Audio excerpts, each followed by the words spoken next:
kero nyingi zinajirudia. Kwa hiyo twende tuweke mkakati mzuri, mkurugenzi na management yote na timu yako, tuweze kuzitatua hizi kero. Kero kubwa iliyokuwepo ni kero ya barabara, twende tukaifanyie kazi, lakini pia kuendelea kuwakumbusha ndugu zetu wa TARURA nao pia wasifanyie kazi. Kuna barabara tutazifanya kama halmashauri, lakini kuna barabara ambazo zitatoka chini ya TARURA ambazo tutaendelea kutusaidia na muweze kuzifanyia kazi kwenye upande huo. Kero kubwa ya pili ambayo imejirudia ni swala la uchakavu kwenye shule zetu. Halmashauri imeunda kamati ya double cohort inakwenda kufanyia kazi kujua shule gani ambazo zinatakiwa zifanyie marekebisho, lakini pia bado mpaka sasa hivi tunaongelea kero ya madawati. Inabidi ifike stage ya agenda tuifunge. Inabidi ifike stage agenda hii tuifunge. Tunapoelekea kwenye dira ya maendeleo yetu 2050, hizi kero tunatakiwa tuzimalize. Anaomba sana mkurugenzi na management tujaribu kuifunga hii kero. Najua mwaka ulioanza tuliweza kupeleka karibu madawati 2000. Lakini tuendelee kuweza kuwalipa wale wazabuni ili tuweze kupeleka madawati kwenye shule zetu zote. Mheshimiwa Mlaki ameyasema hayo wakati wa kikao cha baraza la madiwani wa halmashauri ya Ubungo jijini Dar es Salaam kilicholenga kupokea taarifa mbalimbali kutoka kwa madiwani wa kata za halmashauri hiyo. Mheshimiwa Mstahiki Meya, mpaka dakika hii kata ya Msigani bado tuna changamoto ya barabara. Barabara zetu nyingi za ndani hazipitiki. Tunachokihitaji sisi wana Msigani, tunahitaji vifusi kama sio barabara za zege. Structure ya hizi barabara iko tofauti. Sisi Msigani kuna sehemu kusema unapeleka grader, huwezi kupitisha nyumba na nyumba, grader itapita wapi? Kumekisha kuwa na mahandaki ya kutosha. Hivyo Msigani tunahitaji fedha nyingi na za kutosha. Hata hiyo milioni 20 ambayo umetupatia Msigani, sisi kwa dhati kabisa tunakwenda kuweka vifusi kama sio barabara za zege. Tukisema tunakimbizana katika maeneo mengi kwa kupeleka grader, that is nonsense and it can't do anything at all. Ningeshauri wakati tunafanya allocation ya hizi fedha, tukijadili katika swala zima la barabara, kwa wale ambao wamepata fursa ya kuingia kwenye vikao vyenye kufanya maamuzi, wanatakiwa wawe na great mind, uwezo mkubwa wa kufikiri na kutafakari. Hizi kata zinatofautiana. Msiende na flat rate. Mkienda na flat rate mtakuwa unatumisi direct kabisa sisi na tutapotea kabisa. Tutaonekana wabaya pale ambapo tutashindwa kutekeleza baadhi ya vitu kutokana na poor structure ambazo zitakuwa zimewekwa. Katika kata yetu ya Kibamba, wafanyabiashara wa kata ya Kibamba, na maanisha wafanyabiashara wadogo wanategemea sana maeneo ya TANROADS katika kufanya biashara zao.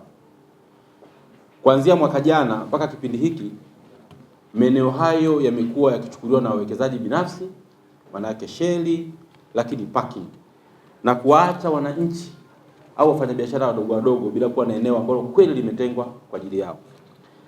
Niombe manispaa ya Ubungo na katibu wetu yupo, ni wakati sasa wa manispaa ya Ubungo kukaa na TANROADS, kukaa nao kuangalia maeneo yale ambayo ni ya kimsingi, ni ambao wananchi wanafanyia kazi kama Kibamba, basi waweze kubaliana nao namna ambavyo manispaa itayashika yale maeneo ili wao waweze kupangia utaratibu wa matumizi ya yale maeneo. Lakini la mwisho, Mstahiki Meya, kwenye zahanati ya Kibwegere.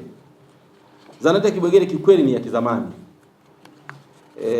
Ukienda pale vyumba kwanza vimebanana, lakini pale kuna choo kimoja tu. Yaani kuna vyoo viwili. In sense kimoja ni cha madaktari, lakini kimoja pia ni kwa ajili ya wagonjwa. Kwa hiyo ni kidogo sana, yani haitoshi. Kuna changamoto nyingi ndani ya kata ya Manzese. Ukianza kwa swala la elimu, kuna uchakavu wa madarasa shule zote za msingi. Lakini pia miundombinu pia ya vyoo katika shule zingine za msingi pia bado hali yake sio nzuri. Lakini pia tunahitaji uzio wa shule ya msingi ya Kilimani na Uzuri. Na ukiangalia yale maeneo ni hatarishi sana. Tunahitaji sana uzio wa shule ya msingi Kilimani na Uzuri ili kudhibiti nidhamu, utoro na usalama. Mstahiki Meya, kwa swala masoko, unafahamu Manzese ina masoko kongwe. Moja ya masoko mengine ni Midizini. lile soko la Midizini lipo soko tu kama kawaida, lakini halina uratibu mzuri, kwa maana ya kwamba halijarasimishwa na tathmini ilishawahi kufanyika kwa ajili ya fidia na wataalamu walishafika. Ni zaidi ya mwaka mmoja sasa. Tunatamani kuona na kujua ni lini sasa soko la Midizini litakwenda kurasimishwa. Lakini pia tunao soko pale la Muungano Baresa, maarufu soko la kuku. Eneo lipo pale, kuna pagala lipo pale ndani ya soko. Hasa hatujui ile pagala ni la halmashauri au ni la mtu binafsi na liko ndani ya soko. Bora ingekuwa liko nje ya soko. Tukifanya tathmini ya kina, wataalamu wakafika, ile itasaidia kupunguza adha ya mamalishe ambao ni takriban miaka 2 sasa wanahitaji sehemu ya kufanyia biashara. Kuna ukosefu wa shule za sekondari 2 katika kata ya Mbezi, ambapo kuna shule ya Msakuzi Kusini ambayo tayari tuna eneo na wataalamu walishapita. Tunatarajia kupata shule pale. Kwa hiyo naomba sana halmashauri harakishe tuweze kupata ile shule ya sekondari katika eneo la Msakuzi Kusini.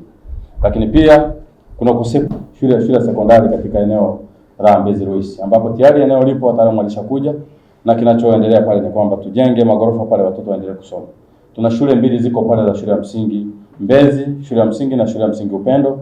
Mheshimiwa Mstahiki Meya, wanafunzi wako pale ambao wanamaliza darasa la 7 kila mwaka, zaidi ya wanafunzi 700 na kitu, na wanaenda maeneo mbalimbali. Lakini pia Mheshimiwa Mstahiki Meya, pamoja na hilo, nishauri kupitia kikao hiki, shule tunazo 2 ambazo ziko sehemu moja, tufanye kupitia idara ya elimu waangalie katika shule moja tupate elimu, na shule moja ibadilishwe iwe ya English medium, at least tuweze kupandisha hadhi katika maeneo haya. Tumeona halmashauri ya Ubungo sasa hivi tuna shule moja iko kata ya Sinza ya English medium, na sasa tupate shule Mbezi hapa ili watoto at least wao wanatoka wengine kutoka maeneo mbalimbali waweze kujifunza pale. Samuel Thomas, Zoe TV, Dar es Salaam.